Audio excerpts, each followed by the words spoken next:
Want an easy way to see if you could save money on car insurance? Geico gives you 3. Call 1-800-947-AUTO. Go online to geico.com or stop by the Geico office nearest you. 3 ways you could save 15% or more.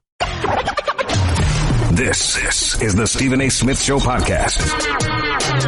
I'm Stephen A. Good afternoon, everybody. Welcome to the latest edition of the Stephen A. Smith Show, coming at you as I love to do every weekday over the airwaves of ESPN Radio. That's 98.7 FM New York City. That's 710 ESPN LA. And, of course, nationwide over the airwaves of ESPN Radio, Sirius XM style. Channel 80. Number to call up, as always, is 866-729-3776. That's 866-729-ESPN, 866-SAY-ESPN. Before I get into today's festivities, talking about the NFL, talking about what I saw at take place at Madison Square Garden last night, I want to remind everybody that obviously Sirius XM is a national arm, and we get all of that, Sirius XM Radio. But in terms of free radio, it's called terrestrial radio. That means AM, FM signals. For the last year, I've been on the airwaves in that capacity, strictly in New York and LA. Today marks the last day that I'll be limited to the 2 largest markets in the United States of America. As of January 2nd, a week from this upcoming Tuesday, you will hear me live nationwide in over 250 plus markets throughout the country. I'm looking forward to it. I can't wait. My team, Jonathan Winthrop, Nuno Texiera, Catherine Pastor, we thank you so much for your support. Because if y'all wasn't showing us love, they wouldn't want to do that. But y'all have showed me love. You've shown this show love. And because of it, we will be nationwide, not just on Sirius XM, Channel 80, but we'll also be live on terrestrial radio, AM, FM signals in over 250 markets throughout the country. So I thank you so much. Today's show will be the last show for the year. I'll be back Tuesday, January 2nd. Ready to roar. That I can promise you. Lots of stuff to get into today because we got some big-time NFL games coming up this weekend. As far as I'm concerned, 2 of them stands out more than anything. Of course, obviously, the Dallas Cowboys going up against the Seattle Seahawks. The loser is officially eliminated from from the playoffs. Both of them have to win this game to at least have a chance at making the postseason. Whoever loses is definitively out. They're eliminated, and that is that. Ezekiel Elliott is returning for the Dallas Cowboys. No one knows what to expect from him. On one hand, you got folks that are saying he's going to run roughshod over Seattle's defense because Seattle's defense ain't what it used to be. With Cam Chancellor, with Richard Sherman, with KJ Wright, with Cliff Averill out, all of these boys. Bobby Wagner, enduring a hamstring injury with teammates saying he needed to sit himself down. The Legion of Boom is no more as we speak. And so because of that, Ezekiel Elliott is going to have a big day where there are others who sit up there and say, you know what? He's not in football shape because he's been out the last 6 weeks, and there's no way on earth that he's going to get 25 to 30 carries. So as a result, he ain't going to get the 200 yards he's promised to anybody. He may not even get 150 yards. Expect him to be limited. So we can talk about what you expect from Ezekiel Elliott. We can also talk about whether or not Dak Prescott should get a pass for his suspect performance this year in the absence of Ezekiel Elliott. Those are the kind of things that we can discuss, not to mention the fact what the hell has happened to Pete Carroll and his Seattle Seahawks. We're going to talk about that. We're going to talk about the Rams. They got a big game coming up against the Titans. Remember, the Rams are still vying for number 1 seed within the NFC Conference. They're trying to make the road to the Super Bowl come through Los Angeles. Considering the fact that this is their first year in La, that's a big deal.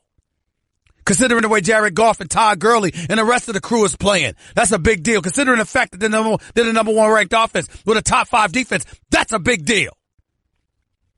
It's a big deal if the road to the Super Bowl has to come through the Coliseum. If you're the Titans, it's a big deal for an entirely different reason. You've lost 2 straight in 3 of your last 5. Your record stands 8-6. You still got a shot at the playoffs, but let me tell y'all something right now. I don't know if anybody's noticed. First of all, Marcus Mariota hasn't had a great year. This is not god-awful, but 12 touchdowns, 14 interceptions. QBR 56, completing less than 63% of his passes. That's not what we expected from Marcus Mariota this year. So he's been somewhat of a disappointment, even though they should have won last week. But they didn't because Jimmy Garoppolo, that former backup to Tom Brady in New England, who recently got traded to San Francisco, who's now 3-0 as a starter with the 49ers. That dude, Jimmy Garoppolo, led them on a late drive, being down 23-22. He drove them downfield, ultimately set up a winning field goal for the San Francisco 49ers. They win the game 25-23. And Jimmy Garoppolo has suddenly earned a nickname of Jimmy G. Ladies and gentlemen, his third start in the National Football League. This is again not the National Football League, his third start for San Francisco. This is against Tennessee, who isn't shabby. 31 for 43, 381 yards. 381 yards. This is Jimmy G. Everybody talking about San Francisco got themselves a quarterback. You know what? Tennessee was saying the same thing a couple of years ago. I wonder what they're saying now. Because Marcus Mariota hasn't looked that impressive. Neither has Jameis Winston. 1 and 2 in the draft a couple of years ago. Neither of them are looking that impressive. Mariota's still looking better than Jameis Winston. But Jameis Winston, listen, Tampa Bay needs to get a new coach in all likelihood. Dirk Cutter ain't cutting it. No pun intended. He ain't cutting it. Jameis Winston, they got to do something. One would argue they should have never got rid of Lovie Smith. Maybe they should have. I don't know the answer to that question. I just know that Dirk Cutter hasn't been the answer. It's amazing how some of these coordinators position themselves to be the heir apparents, the golden boys and the golden childs, and then they get that head job. They can't handle it. That's the situation with Dirk Cutter in Tampa. But in Tennessee, they are 8-6. They are respectable. But you look at their offense, ranked 19th. Their defense, ranked 18th. Both offense and defensively, they're ranked 25. With their passing game on offense against the pass on defense. Tennessee is hard to run on them. They're third in the league against the run. But you just wonder about them and what's going on with them right now. Dick LeBeau is your defensive coordinator. Couldn't come out with a way to stop Jimmy Garoppolo, huh? Mike Mularkey is your head coach. I'm just wondering right now. It's a big game for Tennessee. You don't need to lose this game. You got to find a way to make this happen. Make it work for you. Because if you don't, you'll be on the outside looking in. And that's not a good situation for the Tennessee Titans right now. At 8-6, you ain't going to win the division. That belongs to Jacksonville, the AFC South. But you got Buffalo at 8-6 in the East. Baltimore Ravens at 8-6 in the North. And if you're Tennessee, that's who you're battling with for that final playoff spot. It'll be interesting to see what happens. 866-729-3776. That's 866-SAY-ESPN. Lots of stuff to get into, and I promise you, when we come back, I'll get into a little basketball as well, because there was a show at Madison Square Garden last night, and it didn't involve Kristaps Porzingis at all. At all. But the Knicks still beat the Celtics. How the hell that happened? We'll discuss that and then some up next. You're listening live to the Stephen A. Smith Show, ESPN Radio. Want to be a part of the show? Hit Stephen A. up weekdays from 1 to 3 Eastern at 866-729-3776.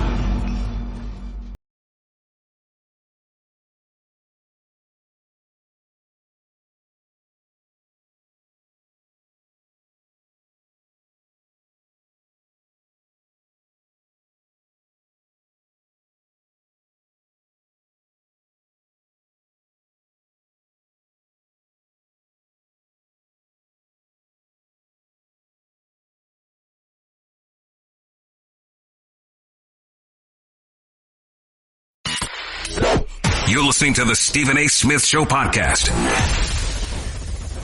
Got a couple of other things I want to get into here.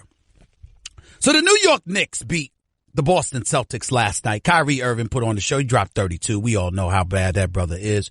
12 for 27 from the field. Ended up performing, but still in all, the Knicks ended up winning the game.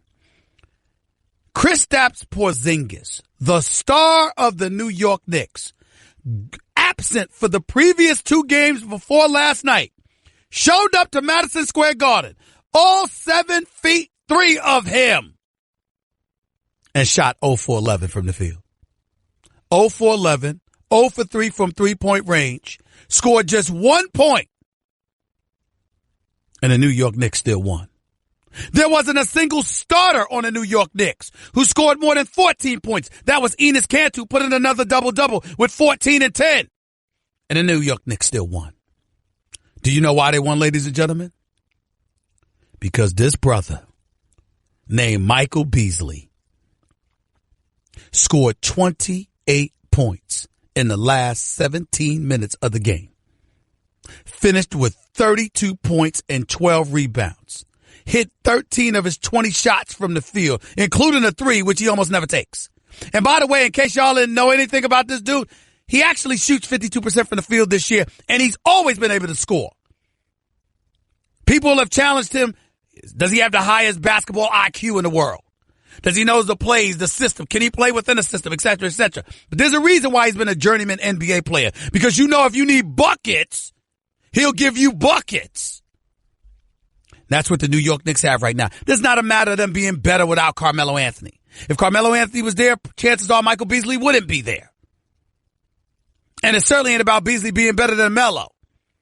But it is about being excited about a young New York Knicks squad, playing with absolutely nothing to lose, giving you max effort every night, playing together and unselfishly. And oh, by the way, getting production off their bench. The entire Celtics bench. And this is a Celtics team that's 26-9, by the way. The entire Celtics bench we're talking about here scored 21 points for the game. Beasley had 28 in 17 minutes, finishing with 32 for the game. The brother's a scoring machine. And if y'all remember, he and I had we didn't have a little tiff. I thought it was misconstrued. I was when he said that there's at least 4 starters on the New York Knicks that could average 25 a game, I said he needed to go and get drug tested. And he took that literally. And in fairness to him, I understood where he was coming from. I didn't know at the time, but he thought I was alluding to some transgressions in his past from a long, long time ago before he became a dad and wanted to morph into the responsible adult that he is. And congratulations to him. He's actually a really good dude. But I wasn't alluding to any of his past transgressions. I was just speaking tongue in cheek, talking about, you need to be drug tested. I would say that to almost anybody when I emphatically disagree with a statement that I think they've made that I think is crazy. That's all it was. It was all in fun. So once we spoke and understood that, there was no hard feelings at all. I root for the guy. He's a member of my favorite franchise, the New York Knicks, that I've been a lifelong fan of, and he's balling right now. But I want to also get back to the Celtics. They've come crashing down to earth. They're basically playing 500 ball since they had that long winning streak. We understand that. I still believe in the Celtics squad. I'd believe in them even more if they had Gordon Hayward healthy. But that's neither here nor there. Let me say this. If it were not for Kyle Kuzma, if it were not for Brandon Ingram, their presence on the Lakers roster, I would be crucifying the Los Angeles Lakers for drafting Lonzo Ball ahead of Jason Tatum. Ladies and gentlemen, this young kid out of Duke, rookie right now, only 19 years of age, 6'9", about 210 pounds, averaging 13 and 5 on the season, shooting 50% from the field.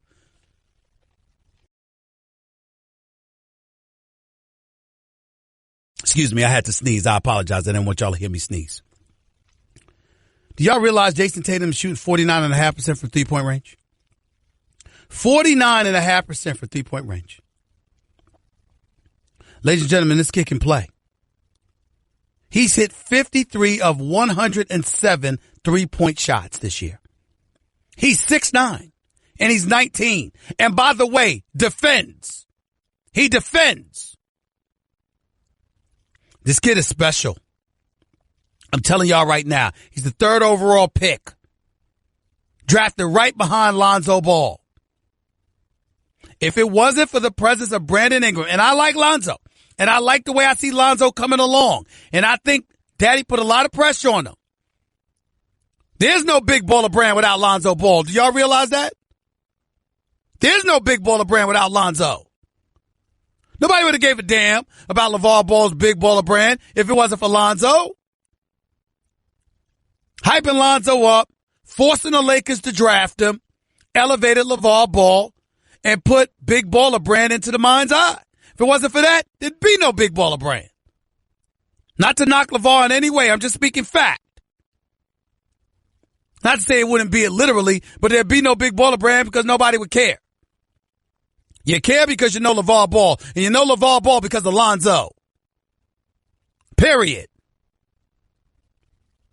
And Lonzo has gotten more aggressive this year over the last couple of weeks, and I'm pleased with what I'm seeing. But he ain't no Jason Tatum.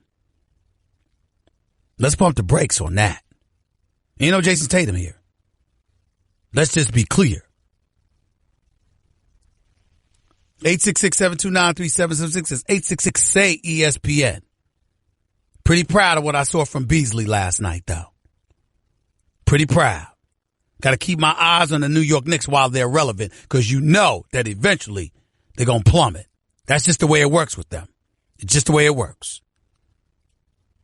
Hopefully that don't happen to the Lakers either. I got my eyes on all that. The Lakers, the Knicks, some NFL action with the Rams and the Titans. I just can't wait to talk about all of this stuff. Let's go to Vinny in Staten Island. You're live with Stephen A. What's up, Vinny? Hey, Stephen A. Thanks for taking my call. Couple questions I want to ask you. First, do you think Michael Beasley has a chance of winning the Sixth Man of the Year this year? And also, do you see this Knicks? I think he has a chance. I think he has a chance if the New York Knicks continue to be competitive and he continues to play the way that he's been playing the last few games. Okay, my second question is, do you see this Knicks team making the playoffs as like an 8th or maybe 7th seed? Well, right now, if the players were to end the day, they'd be the 6th seed. So, yes. You think with the road, how they're playing on the road and all these road games coming up, you think they'll still be able to be competitive and be in that spot? We got to wait and see. The fact of the matter is, listen, the regular season is always tricky, particularly the first part of the year, because, the level of focus that these guys need to have isn't always there. And then things amp up as folks get acclimated to the season. They get the legs under them and what have you. And you got to see where things go from there. The New York Knicks, okay, let's take this into consideration. They've won 5 of their last 6 games. All right. But you got Detroit, a road game. That's coming up tomorrow. That's coming up tonight. You got Philly at home on Christmas. Then you got that 3-game road trip in Chicago, San Antonio, New Orleans. Then you got San Antonio at home. You got the Washington Wizards, Miami, and Dallas on the road. They should lose 2 of those 3 games. So I'm just saying like this. 1, 2, 3, 4, 5, 6, 7, 8, 9. Of those 9 games, the New York Knicks could easily lose 6. Detroit, both games against San Antonio, Washington, Miami, even New Orleans. I think we have to pay attention to all of that and see what happens. Thank you. Have a great day. Thank you. The other thing we got to watch out with the Knicks, they got 1, 2, 3, 4, 5, 6, a 7-game road trip beginning Monday, January 15th. Brooklyn, Memphis, Utah, Lakers, Warriors, Nuggets, Suns. See what they do then. And then after the Nets, then they got Boston and Milwaukee. So they got like 9 road games in a 10-game stretch dated from January 15th to February 2nd. So in other words, by February 2nd, it's safe to say we'll know whether the New York Knicks are really legitimate or not. By February 2nd, we'll know. 2 days before the Super Bowl. Sounds perfect to me. 866-729-3776, 866-SAY-ESPN. Back with your calls and more on the NBA and the NFL in a minute. It's the Stephen A. Smith Show. Oh, by the way, Damien Woody will be on with us too. Let's not forget that. More to come with Stephen A. on ESPN Radio. Don't touch that dial. Guess what? You're in the middle of the Stephen A. Smith Show podcast. Damn it, I mean it! Welcome back to the Stephen A. Smith Show right here on ESPN Radio. Always my honor and privilege to have my guest. You see me jiving with him all the time, throwing haymakers on him. He's got me by about 200 pounds, but I still beat him down on a weekly basis on First Take. I'm talking about NFL analyst extraordinaire, my boy, my little big brother, the one and only Damien Woody. What's up, man? What's going on, big boy? Man, listen, you be throwing haymakers like George Foreman, and I'm like Ali on the ropes, just making you look silly. You look silly. I know this much. To throw those haymakers. I know this much. I don't know what you were thinking about coming to work with that Christmas red tie on today. I mean, I got to work on your wardrobe just a little bit. I'm trying to be in the holiday spirit, man. And you just being a grump, man. I'm being the Grinch. I'm being the Grinch. I am. I don't mind. Hey, listen, the Grinch is a part of Christmas, baby. The Grinch is a part of Christmas. Man, let's get into some of these football stories that's going on, man. I mean, first of all, we're approaching week 16 of the NFL season, obviously. The story is Ezekiel Elliott's return. What do you think he's going to do against the Seattle Seahawks this weekend? Well, listen, we all saw what happened last week with Seattle. I think Todd Gurley is still running right now to this day. But I caution people with Zeke coming back. I know, a lot of Dallas Cowboy fans are excited, and here's why I would caution. He's coming back with fresh legs, but he's not in football shape. When you've been off for that long, it is so easy to get out of football shape. I don't think they put that heavy of a workload on him because who knows what might happen. He could end up getting injured, pull a muscle or something like that. I think you got to temper expectation of what you think Zeke is going to bring to that offense because he's still got to work his way back. But Damien, he's the one that said he's going to rush for 200 yards. He's young, man. These young cats, man, they say anything, man. That's just how these cats are, man. But I know the game. I know how it is, man. When you're out that long, man, you have to get yourself back into football shape. You can run on a treadmill and do that stuff all day, but it's not the same as being in football shape. So we'll see. I'm gonna be watching just like everybody else, but I don't think he'll run for 200 yards. We're talking to two-time Super Bowl champion Damien Woody right here, NFL analyst extraordinaire for ESPN as well. He's right here with Stephen A. on ESPN Radio. When I look at and I scour the NFC conference, listen, the AFC to me, it's getting interesting, no doubt about it. But when you look at the NFC in comparison, it's just so many storylines. You got Dallas, all right? They're not even in if they win these next two games unless Atlanta and Detroit lose. Okay, you got Carolina and New Orleans. You got the Los Angeles Rams. You got the Philadelphia Eagles, albeit without Carson Wentz. You got the Minnesota Vikings. Who's the biggest team to watch out for in the NFC right now, in your estimation? Wow. Listen, I always start with the quarterback. The quarterback is with my starting point. And when I look at the field and I look at the teams in the field, I'm keeping my eye on the Saints. And here's why. The Saints got a top 10 offense and defense this year to go along with Drew Brees.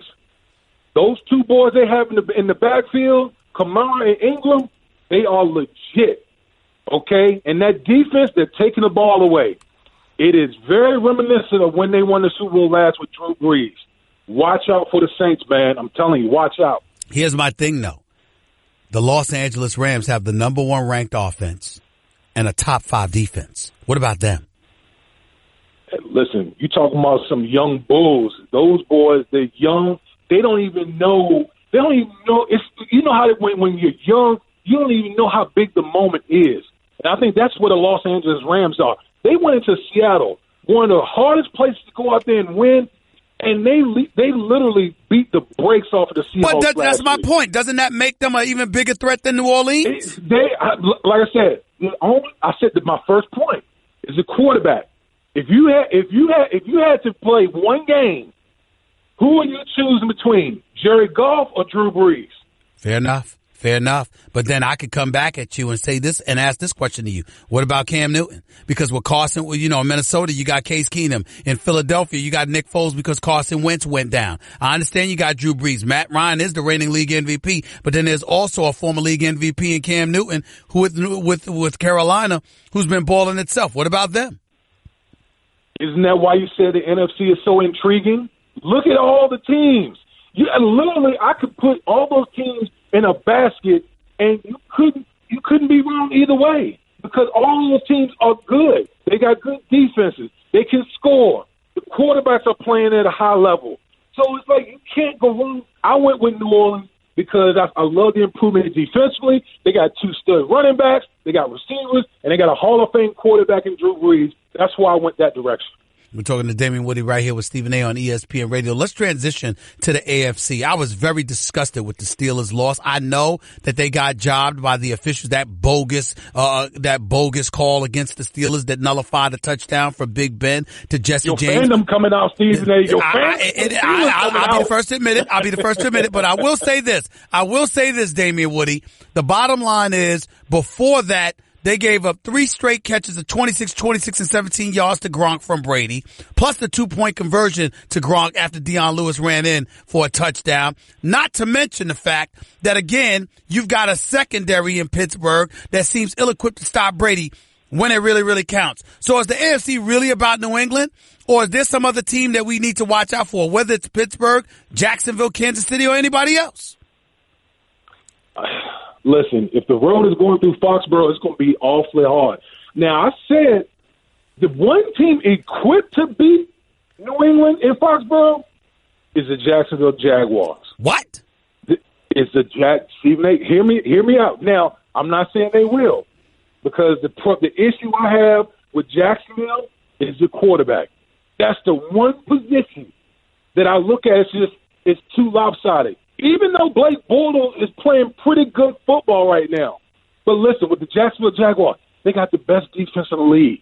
They got 2 stud running backs. They got a top-flight O-line. They got weapons on the outside.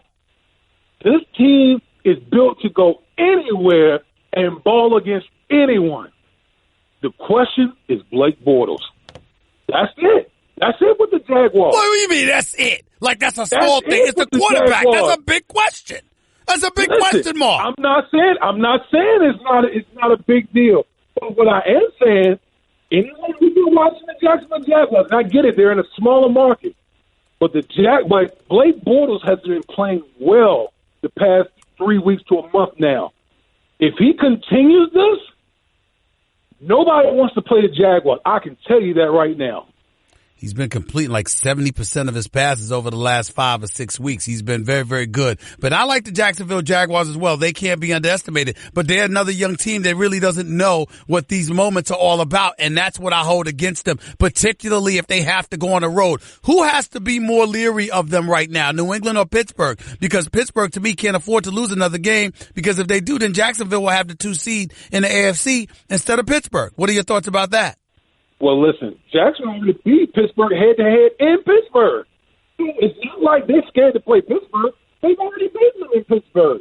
I'm just saying, listen, Jacksonville plays a brand of football that not a lot of people want to play. They're physical.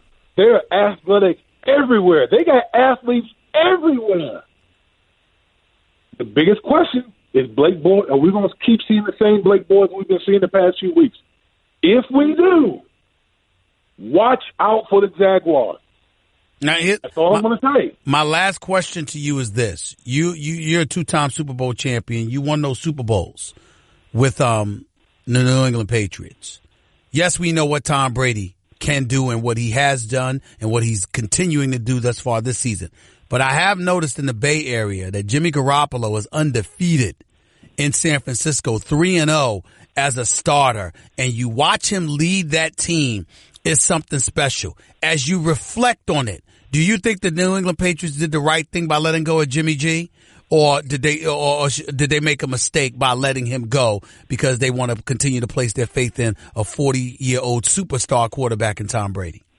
Well, that 40-year-old is probably going to be the league MVP this year. I mean, let's face it. I think it came to a point where they just couldn't hold on to Jimmy G much longer. I think they put all their cards behind the GOAT Tom Brady. Well, clearly, listen, if you're a Pats fan, as excited as you are right now, what your team is right now, you do have to be peeping out there and saying, man, this guy is going to be a problem in the league for a long time. Because guess what? Over his last 3 games, he's put up the best numbers in franchise history, and we know the quarterbacks that's been in that franchise, Joe Montana and Steve Young.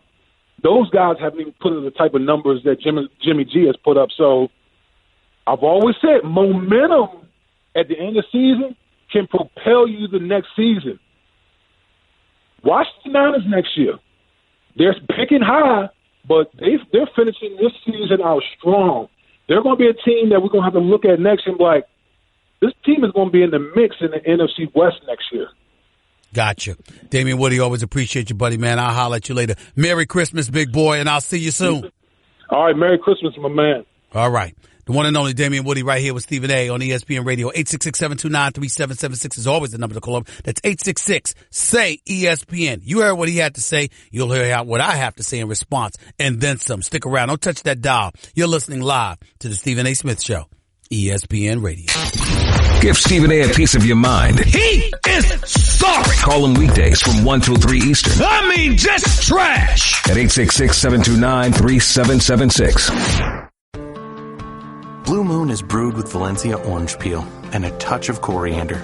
It's a creative twist on a Belgian-style wheat ale for a taste that shines brighter. Taste responsibly. Blue Moon Brewing Company, Golden, Colorado.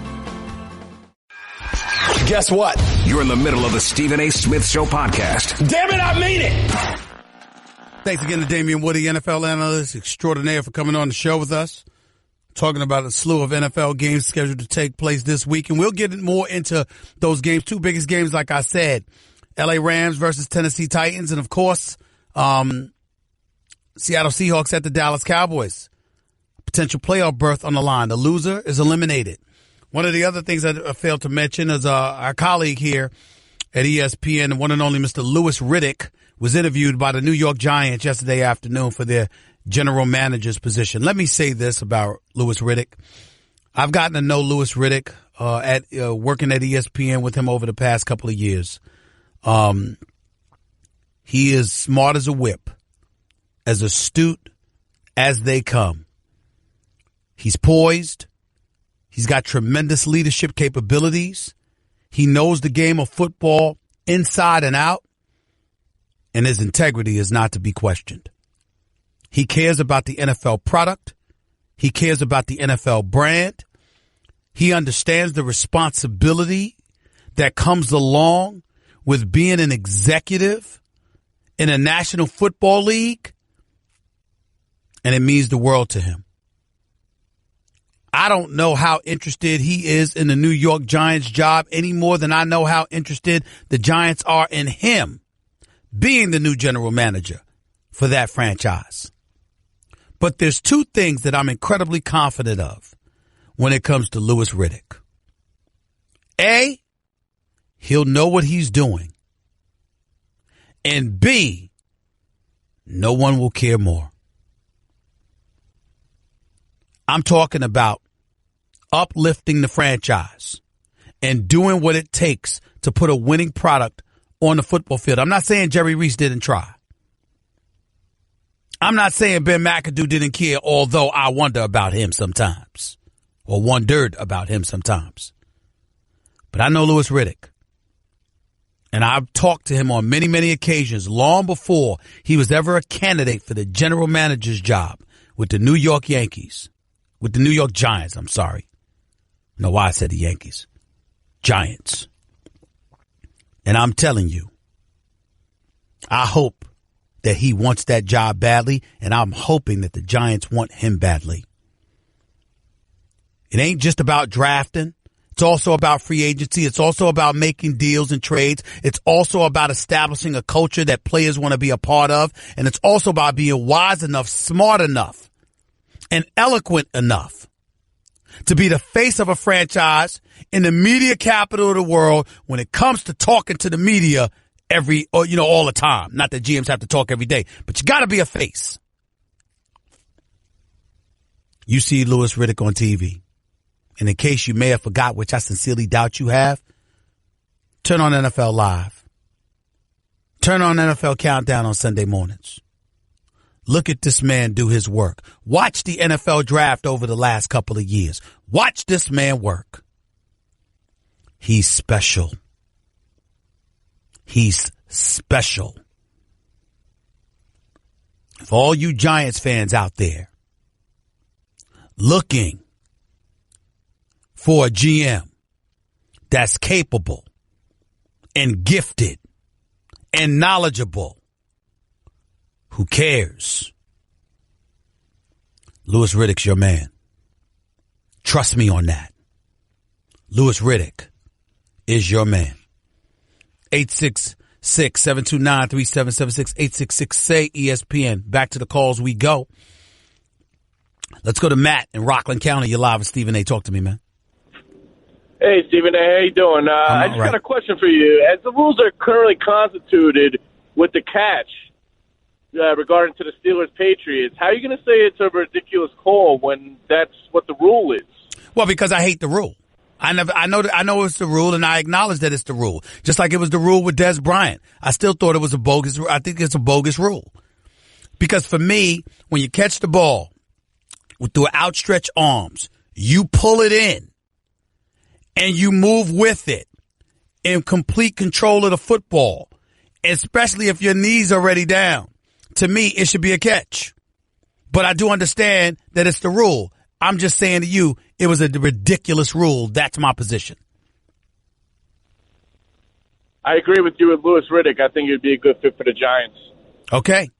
Thank you so much. I appreciate the call.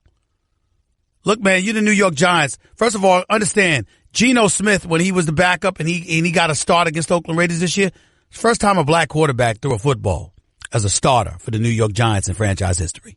Year's 2017. That's just pathetic. But guess what? Forget Jerry Reese. He's gone now. Wish him nothing but the best. Louis Riddick is on the clock. The Giants would be very, very wise to grab this man.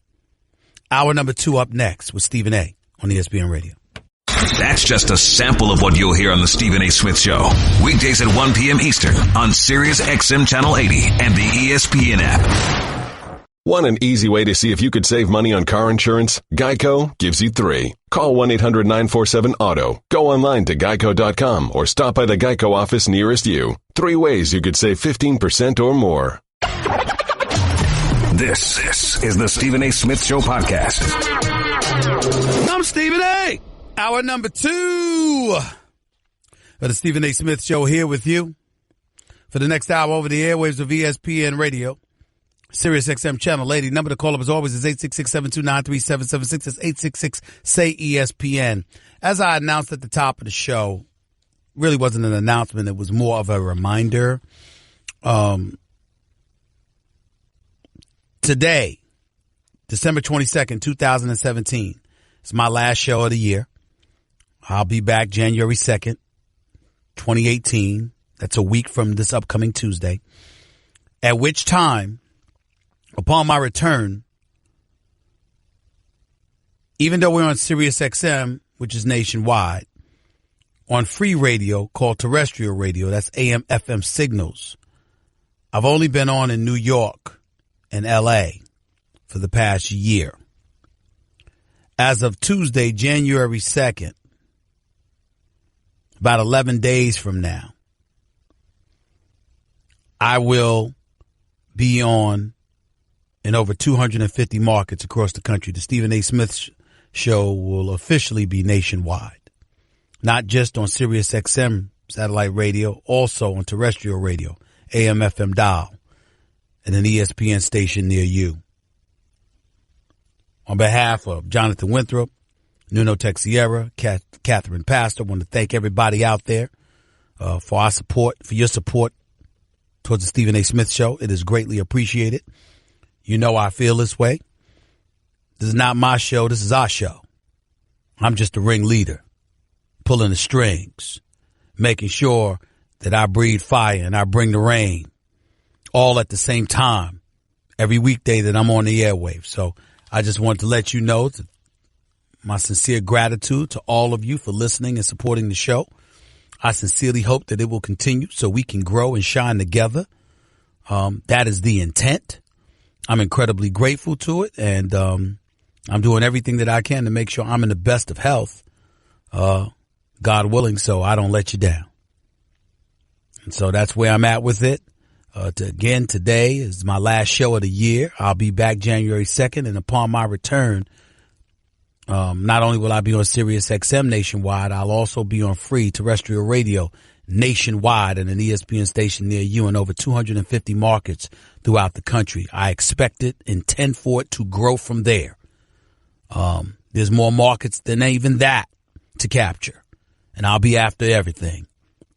I tell people all the time, particularly when they talk about an African American being in this position. I said, I've never been after black appeal. I'm always after mass appeal. I want everybody. I want everybody. White, black, Latino, Hispanic, Jews, Gentiles, Jewish community. I mean, it don't matter. I don't care. Native American, Asian American, everybody. You like sports? You like sports talk? You want to listen? I want you listening to this show. If I can pull it off, that's what I'm after. I'm greedy like that. In television, in radio, on print, with a book that I'm finally going to write. The list goes on and on. I'm just getting started. I'm not stopping.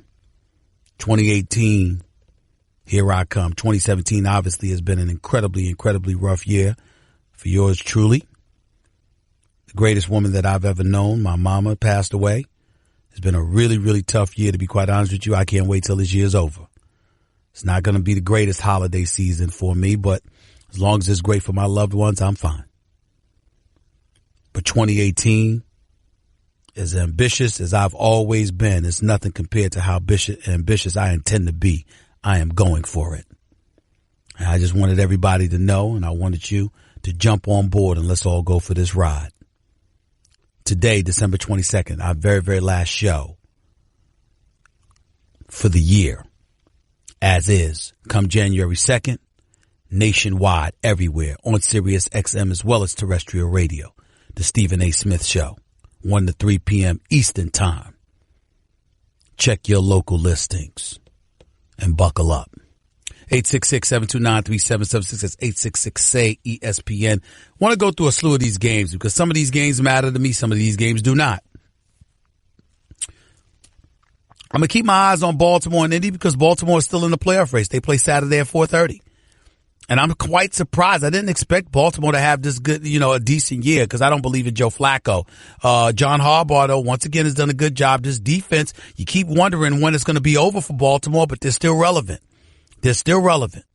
You got Minnesota going up against Green Bay. Brett Hundley is your quarterback. Minnesota's vying for a number 1 seed within the East, within the NFC. They cannot lose this game. I am not sold on Case Keenum at all, not even a little bit. I don't give a damn what kind of year he's been having. But I will say this.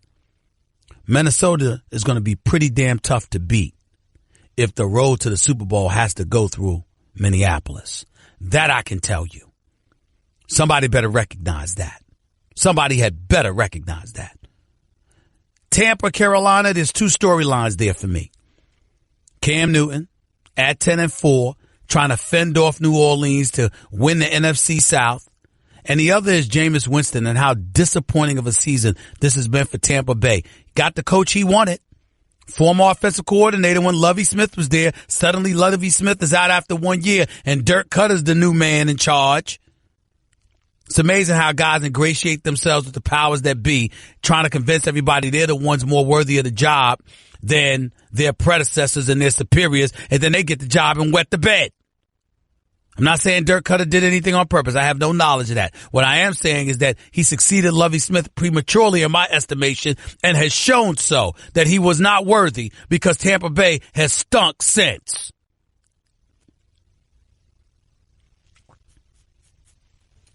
Jameis Winston needs to be better. I haven't been impressed. He just needs to be better, and I wish him nothing but the best. I ain't rooting against him, but damn, I need him to be better. Plain and simple. Chicago versus Cleveland. Who cares? Detroit versus Cincinnati. Other than Detroit needing to win this game to stay in the playoff hunt, there's only one storyline here. This should be the end for Marvin Lewis these last 2 games. He should never be the coach in Cincinnati again. Period. Kansas City, after shellacking the Chargers, they control their own destiny. They're going up against Jay Cutler. You can't beat Jay Cutler. You don't deserve anything. Buffalo and New England is very interesting. This is a playoff potential matchup.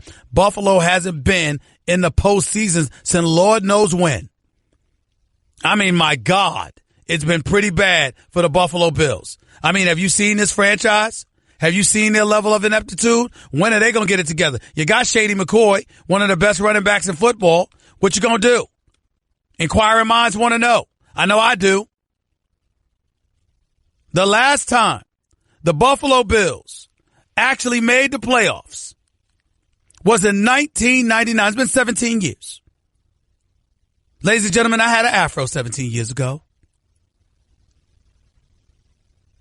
Okay? I wasn't working at ESPN 17 years ago. I wasn't a daddy 17 years ago. I mean, you got to be kidding me. 17 years? This is Buffalo's chance. They got to win this game. It's just that simple. They got to win this game. They can talk all they want to talk. It's in New England. Don't like their chances. But they need to handle their business. They really, really do. Atlanta and New Orleans, that's one of the great games. Can't wait for that one. These 1 o'clock games, those are the two biggest ones. Actually, 3 biggest. Because, listen, Atlanta and New Orleans is a big-time game. Chargers, even though you're behind Kansas City, you still got an outside shot. Handle your business. It's against the Jets. Jets, I'm actually at 5-9. I'm tired of the Jets winning games. I want them to lose a little bit more so they can get one of these quarterbacks. Because clearly they don't feel like they found their guy yet. Then you got the Rams versus Tennessee. I'm looking at the Rams versus Tennessee. I'm here to tell you something right now. Marcus Mariota needs to show me something. Rams need to continue winning as well because guess what? Despite the season that they've had, if the Rams don't win a playoff game, I won't call the season a failure because under the Jeff Fisher regime, they were allergic to prosperity. They were irrelevant by October. So I'm not going to go that far, but I will say it'll be very disappointing to me based on the talent that they have if the Los Angeles Rams find themselves as a 3rd seed within the NFC playoff picture and they end up losing in the playoffs before winning a game. I would be very disappointed. Denver and Washington, totally irrelevant. I actually think this is the place Jimmy Garoppolo should want to go, even though I can understand why he will want to stay in San Francisco because if you got a coach who believes in you, young talent who's been flourishing with you, you're 3-0 as a starter, clearly you're their franchise guy. And anything they look to do in free agency or in the draft is going to be to build around you. That's a pretty good position for Garoppolo to be in. I mean, I ain't going to lie to you. Colin Kaepernick aside, he looks like the best quarterback in San Francisco since Joe Montana and Steve Young. At least if these 3 games tell us anything. Now, I'm not going to go as far as calling him Jimmy G and giving him the nickname like my lovely moderator for First Take, Molly Curran, so fondly says of him. But he has been impressive. And he is 5-0 in his NFL career as a starter. I can't ignore that. He's going against Jacksonville, though. I'm paying attention to that because I want to see Jimmy G against Jacksonville, this Jacksonville defense. And they're playing for something because the Steelers might be vulnerable. And if the Steelers lose another game and Jacksonville wins, then Jacksonville's the number 2 seed in the AFC because of how they spanked the Steelers 30-9 when they met them in Pittsburgh earlier this season. I got to pay attention to all of that. All of it. Of course, there's Oakland, Philly on Monday night, Pittsburgh, Houston Monday afternoon. Who cares about the Giants, Arizona? Giants just keep losing so you can get a quarterback. Seattle and Dallas, I've already spoken about how big that game is. Lots of NFL stuff to talk about. Plus what I was alluding to earlier with the NBA. Stick around, don't touch that dial. You're listening live to the Stephen A. Smith Show, ESPN Radio. Want to be a part of the show? Hit Stephen A. up weekdays from 1 to 3 Eastern at 866-729-3776. I just saved hundreds of dollars by switching to Geico. I've never felt more alive. Disclaimer. Geico cannot guarantee you will feel more alive. You either possess functioning respiratory and circulatory systems, or you do not, or you are a zombie. If you are indeed a brain-starved zombie and you would like to save money on car insurance, the Geico legal team applauds your excellent life choices, even in your shambling afterlife. But we strongly encourage you to visit Geico.com or download the Geico app. Please stay a minimum of 500 feet away from our large and presumably delicious, delicious brains. Geico. 15 minutes could save you 15% or more. You're listening to the Stephen A. Smith Show podcast. 18 minutes past hour number 2 back here on the Stephen A. Smith Show, ESPN Radio. It is my honor and privilege to have my next guest on the line. I have missed him dearly. We had occupational obligations last Friday. The Friday before that, I was sick as a dog. I completely lost my voice and couldn't do anything. I was out the last 3 days of that week. So I didn't have an opportunity to enjoy my Fridays the way I customarily enjoy my Fridays during the NFL season. And that's by talking to my next guest, the founder of pregame.com, which is the exclusive odds provider to the Associated Press. His Twitter handle is at RJ in Vegas. I'm talking about the handicapper extraordinaire Vegas style, the one and only Mr. RJ Bell. He's on the line with yours truly right now. What's up, RJ? Merry Christmas. Happy holidays, buddy. Yeah, same to you, Steven. Same to you. Let's get right into the games because we got so many games to get to. I gotta have you break it down for me. Let's start with the Saturday games. Baltimore Ravens favored by 13.5 hosting the Indianapolis Colts. What's up? I like the Colts here getting the points. They got 10 days rest, and that's more important with a Saturday game. And considering the holidays, it can be distracting on these short weeks. Additionally, if you look at the Ravens, this will be their 6th backup quarterback they play this season. So the D's stats are really good, but probably they're not as good as those stats. So I'm going to take the points, especially when this is expected to be a low-scoring game. Saturday, Minnesota Vikings favored by 9 at the Green Bay Packers, who have decided to sit Aaron Rodgers for the remainder of the season. Which makes sense because, to me, last week's loss by the Packers, probably the ultimate dream crusher. They waited and waited for Rodgers to come back. They won just enough games that if he had finished the year with wins, they might have made the playoffs, and now that's all over. We're back to Hundley. By the way, Hundley at Lambeau, 4 games, 0 touchdowns, 5 interceptions, 131 yards per game. I want no part of this Green Bay team, but I don't want to lay this big number on the road. I'm going to pass. Let's go to Sunday's game. The Detroit Lions favored by 3.5 at Cincinnati. I think you got 2 motivated teams here. Now, that might sound funny. It's obvious the Lions are motivated. They have a chance to make the playoffs. If they win the next 2 games, they have about a 35% chance based on projections to make the playoffs. Why is Cincinnati going to be motivated, Steven? Because they are off 2 embarrassing, and I mean embarrassing losses. And that's what you tend to see late in the year. If a team doesn't have anything to play for, but they have multiple embarrassing losses, they want to shut up those talk radio guys locally, play hard. I would lean towards Cincy plus 3.5. Let's go to the next game. Let's go to the Los Angeles Chargers favored by 6.5 at the New York Jets. Again, we got clear motivation on the Chargers side, about a 36% chance to make the playoffs if they win their final 2 games. But I think they might be a little flat in a way because they've had so many high-stakes games where they pretty much had to win or they were out. And now that they're favored by almost a touchdown, maybe a little flat. 10 a.m. Pacific time kickoff. That's another negative for the Chargers. And if you look at the Jets, Petty was much better than expected. I lean towards the Jets. Was he more better than expected? Explain that one. Well, expectations were rock bottom, right? They thought Petty might be one of the, Kaiser level bad. And I don't think he was. How would you? Obviously it wasn't elite, but compared to thinking one of the worst quarterbacks we've seen in multiple years, wouldn't you say he played a little better last week? Yeah, that's a good point. It's all about expectations. I got you.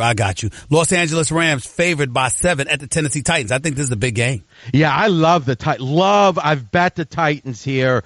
Here's the rationale. When you have a team that wins by 30 points or more last week as an underdog, and then they play on the road, 2-13 against the spread. And the logic really makes sense. You have that big win. It wasn't expected. Now you got a shorter week because you got to go play on the road. You tend to underperform.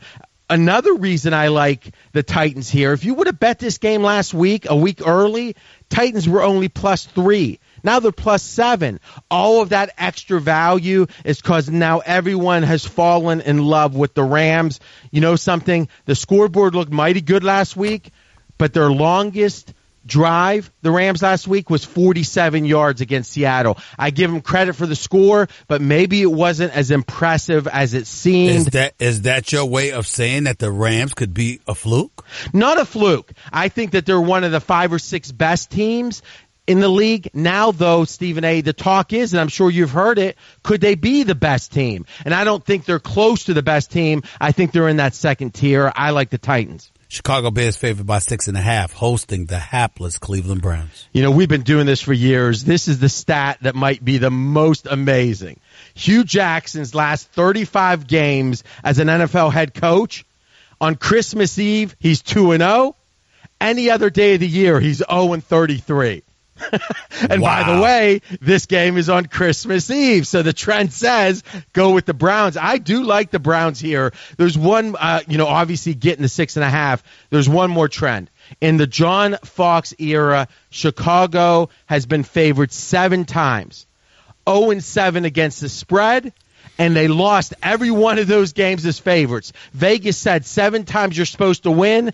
All 7, the Bears lost. I'll take the Browns. As an aside, how does Vegas feel about Hugh Jackson in Cleveland? Do they blame the franchise and its ineptness for what's transpired, or do they put most of the onus on Hugh Jackson?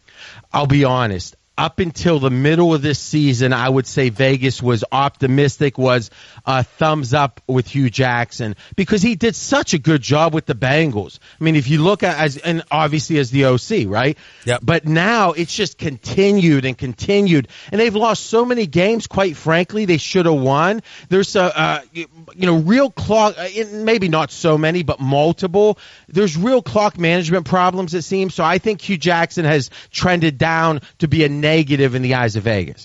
Let's go to the next game. Carolina Panthers favored by 10, hosting the Tampa Bay Buccaneers. I think there's more big questions in this game than any game this weekend in the NFL.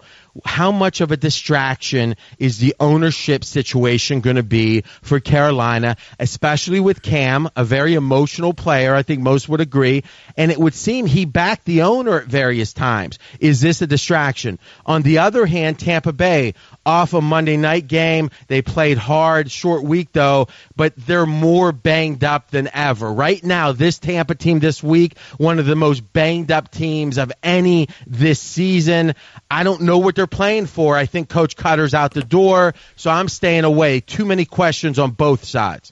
New Orleans Saints, big game, favored by 5.5, hosting the Atlanta Falcons. I lean Saints here. This Saints team at home, when they're playing well, is unbelievable. Saints at home, when the team has a winning record entering the game, like they do here, they've won 19 straight games, the Saints, and against the spread, 15-3-1 against the spread. This Falcons team, I think, is mighty good. Saints are better. I lean Saints. Let's see. Washington Redskins favored by 3.5, hosting the Denver Broncos. First off, I really hope, if you like Denver, and I do lean Denver here, that Osweiler plays much, much better than Lynch. I know it's hard to imagine Osweiler much, much better, but Lynch is just horrible. Again, the Broncos have 10 days rest. That's extra valuable during the holiday week. And lastly, Washington won last week, but they got outgained by 70 yards. So I think this Washington team a little overrated. I lean Denver. Kansas City Chiefs favored by 10.5, hosting the Miami Dolphins. Why such a big spread? I get a chance, Stephen, to give a hot take to the master of them. Right, here we go. Okay. I think Kansas City is playing better now than they did when they started out 5-0. If you look at their last 3 games, now why do I say 3? Because Andy Reid quit calling the plays 3 games ago. Since then, Kansas City has scored over 31 points per game and have gained 7.1 yards per play, which is a half yard better than any other team in the NFL. Now, if you look at the defense, we'll go back 5 games. They're number 6 in the NFL yards per play given up. So even when they started 5-0, they were in the 20s on defense. Now they're in the top 10 on defense, and they're number 1 on offense. I mean, they are clearly playing better, and I would make the case Kansas City right now the way they're playing is a top 5 team in the NFL. What do you think of that? Oh, my goodness. You think of the way they're playing over the last 3 weeks, I don't think that makes them a top 5 team. They might be just playing well over the last 3 weeks. I agree, but whenever you have, boy, that's a savvy comment, but whenever you have a short sample size to consider, if there's a reason you can point to that's a fundamental change, let's say you change the coach, right? If a team changes their coach and then they play so much better for 3 games, it means a lot more than just random, and I think the fact that the OC is calling the plays now on offense is the key. Couple of more games to get to, a few more games actually. Patriots favored by 12.5, hosting Buffalo. Real quick, why? I like the Bills here getting the big points. Main reason, Patriots have played 5 out of 6 on the road before this one. I think they're still a little bit tired. I'll take the Bills. Jacksonville Jaguars favored by 4 at San Francisco. Oh, wow, the Jimmy G effect. Jimmy G. That's all anyone's talking about. And listen, I think it makes sense. On the field, he's playing better, but maybe than the prior quarterbacks, but maybe the energy of the team. When you have a team without clear reasons to play hard, get excited about a new quarterback, that team will play hard. They want to keep this win streak going. I like the 49ers +4. By the way, if you had to pick, if you were Jimmy G, what do you think he should do? Should he stay in San Francisco or try to get to someplace like Denver? I think stay in San Fran because you've got Shanahan. If you can, I mean, really, is it crazy to think Shanahan and Jimmy G, Belichick and Brady? Now, obviously, they haven't done anywhere near, but Shanahan's one of the best young coaches and Jimmy G's one of the best young quarterbacks. I think they stay together.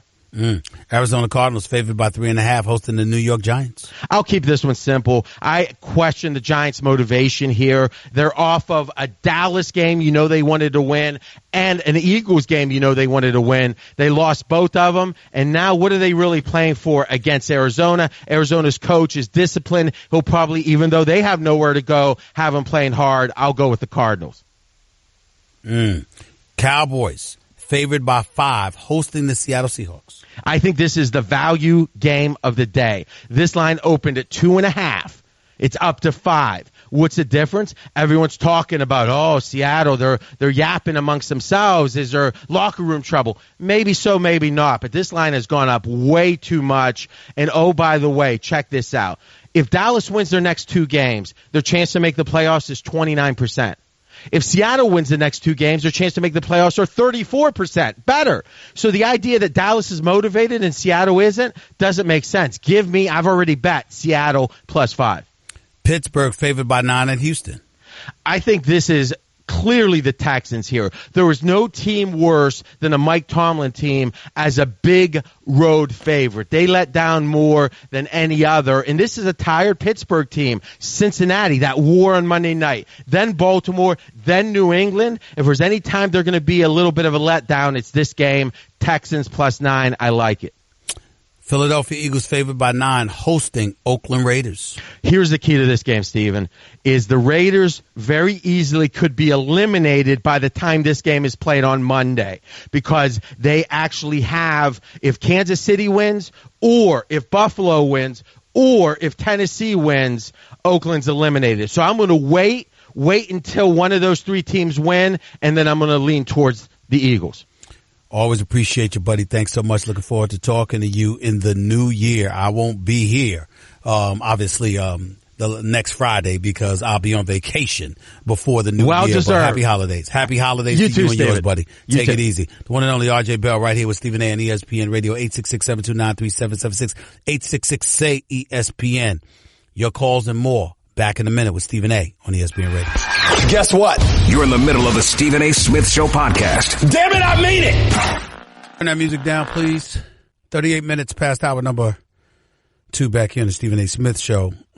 Before we end this show for the year, I want to take a moment to send my heartfelt condolences to the family of Mr. Dick Enberg. For those of you who didn't know, he's a Hall of Fame broadcaster, one of the best to have ever done it. Notable games he's called: UCLA men's basketball. You remember UCLA goes against Houston? Basketball 1968. Remember the 1979 national championship game between Michigan State and Indiana State? Magic Johnson versus Larry Bird, their first meeting against one another. Born in 1935, passed away. They don't know There's no official cause of death, but it is believed to have been a heart attack. But he was a sensational broadcaster, worked for NBC, CBS, did some work for ESPN. He covered 28 Wimbledons, 10 Super Bowls, 8 NCAA men's basketball title games. I mean, look at the resume. I mean, what hasn't he won? Hall of Fame's Ford C. Frick Award in 2015, Pro Football Hall of Fame's Roselle Award in 1999, Naismith Memorial Basketball Hall of Fame Gowdy Award in 1995. He won 13 Sports Emmy Awards and a Lifetime Achievement Emmy. Received a star on a Hollywood Walk of Fame. UCLA named its media center in Pauley Pavilion after him just this year. Most recently served as the primary play-by-play television voice of the San Diego Padres. Is after he retiring in 2016 after 7 seasons with the team. What can you say? He's a wonderful, wonderful broadcaster, true professional, phenomenal at what he did, represented the industry with class, with dignity, with exceptionalism, and our heart goes out to him and his family. The passing of Dick Enberg. May God bless his wonderful soul. Your calls and more to close out the show in a minute. You're listening live to Stephen A. on ESPN Radio. Blue Moon is brewed with Valencia orange peel and a touch of coriander. It's a creative twist on a Belgian-style wheat ale for a taste that shines brighter. Taste responsibly. Blue Moon Brewing Company, Golden, Colorado. Guess what? You're in the middle of the Stephen A. Smith Show podcast. Damn it, I mean it! Back to the phones we go before we get on out of here for the year. This is our last show until January 2nd. And upon my return, I'll be nationwide in over 250 markets across the country. AM and FM signals, the ESPN radio station near you, ESPN station near you. Plus, I'll still be on Sirius XM as well. 866-SAY-ESPN. Make your points quick and to the point, or I will do so for you. Got calls to get to before we get on out of here. Make it quick. JP in Brooklyn, you're live with Stephen A. Go ahead. What's up, Steven? Thanks for having me. Yep. Happy New Year's, because I'm not going to hear from you. Merry Yes, Christmas to you and You your too. family. To you and yours. Michael Beasley. All he has to do is just take a note out of Kyle O'Quinn's book. He needs to hang out with Kyle O'Quinn, learn how to be a Knick. He could be a Knick he could be one of our bookends. Why are you saying Kyle O'Quinn? Explain that one. Because Kyle O'Quinn has been doing a phenomenal job. He could be starting on some other teams, but he just play his role. He's quiet, and he gives you maximum energy, and the Knicks need that, especially with KP around, whereas he pick and choose when he want to play, but if Michael Beasley could just stay underneath the radar, give New York what they need, he could be like a Charles Oakley to us, and he could have a very good, home. Well, let's be real about something here. Kyle O'Quinn is 6'10", 250 pounds. Doesn't mind banging, okay? Goes at it right there. He's from, I love how they say Campus Magnet and Cabria Heights. That's Jackson. That's Andrew Jackson High School, which was renamed. That's from my old neck of the woods. Just wanted to point that out. They went to Norfolk State as well, HBCU. So I got to give Kyle O'Quinn some love. But he's a big boy, willing to bang and willing to make the necessary sacrifices, whereas Michael Beasley's a scoring machine. So we can't ignore that. There's a difference between the two. But we need that type of player. If he could, but that's not Michael Beasley, JP. That's not Michael Beasley, JP. Let me tell you something right now. Michael Beasley can show all the effort in the world. If he don't put the ball in the hole, we don't need him. That's what you got to remember. Appreciate the call, though. Thank you. Mike in Denver, you're live with Stephen A. Go ahead. What's happening with you, man? Talk to me, bro. Just want to get to it real quick, man. I think the Knicks going to do something this year, Stephen A. Like what, Mike? Like what? I think if they survive that road trip. They're going to make the playoffs, Stephen. Well, I think they're going to make this. I think they're going to make the playoffs. I think the Knicks got a shot to make the playoffs. Listen, here's my thing with the Knicks. I just don't want them to have the 7th or 8th seed. I want them to have at least the 6th seed because I want to make sure that they avoid Cleveland or Boston. That's all I ask. I want them to avoid Cleveland or Boston. They might be able to do that. They know they got to. So we're gonna keep an eye on that, man. And I can't wait till the new show starts, and I'll be talking to you. Appreciate you, bro. Happy holidays to you and yours, my brother. My heart's with you. You know that. I appreciate it. Shakir in New Jersey, you're live with Stephen A. Go ahead real quick. Stephen A., I was wondering, since Magic Johnson and Isaiah Thomas rekindled their friendship, if something went wrong with the coaching with Luke Walton, do you think Isaiah would come in and coach the Lakers?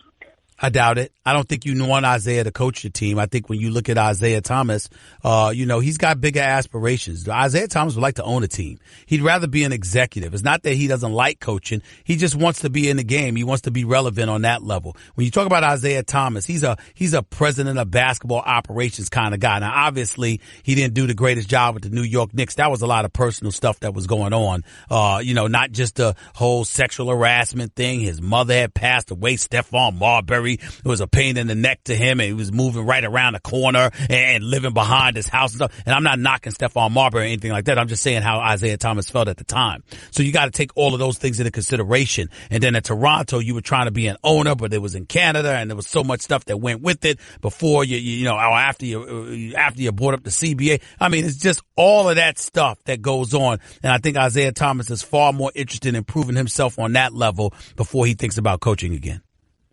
Stephen A. Go ahead.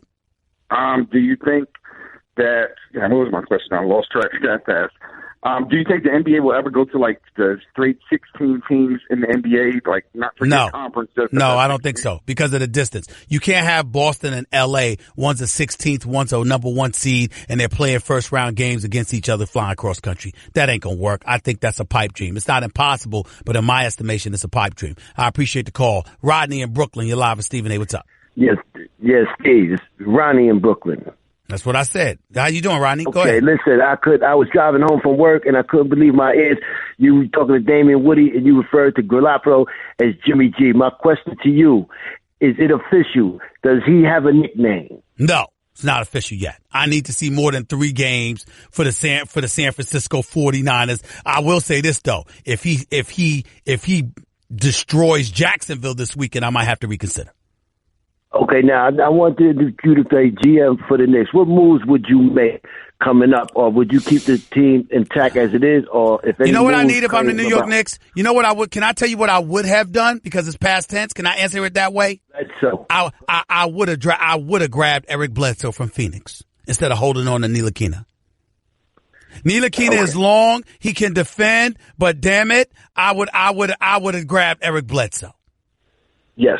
Ntilikina he gives me nothing offensively. That's what I don't like about him. He gives me nothing offensively. I'm not sold on him.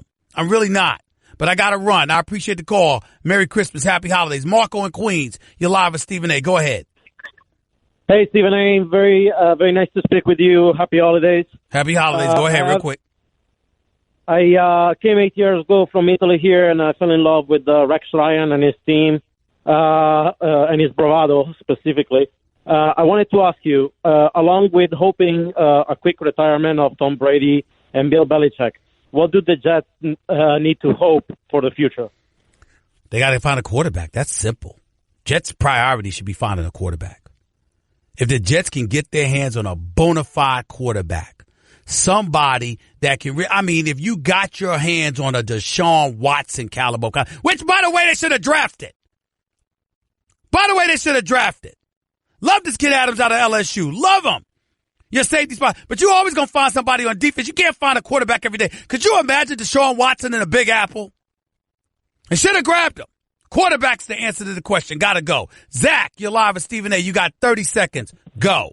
Hey, Stephen A. I just want to say congrats on expanding and happy holidays. Thank you. Now you got 25 seconds. Go ahead. Jimmy G, how about Jimmy Garoppolo? Because he's going to make some serious money on this offseason, whether he stays in San Fran or anywhere else. But also, keep looking at Case Keenum. I know he's not – I don't trust him either. Oh, with that Lord. environment, Goodbye, Zach. Goodbye. The last call of the year is about Case Keenum. Case Keenum? Oh, stop it. Oh, God. Let's see what he does in the playoffs. The Minnesota Vikings better make sure they have home field advantage, or they might not win a damn playoff game. And you're winning because of your defense. Last call of the year, somebody aggravated me. Talk to y'all in 2018. That's just a sample of what you'll hear on the Stephen A. Smith Show. Weekdays at 1 p.m. Eastern on Sirius XM Channel 80 and the ESPN app.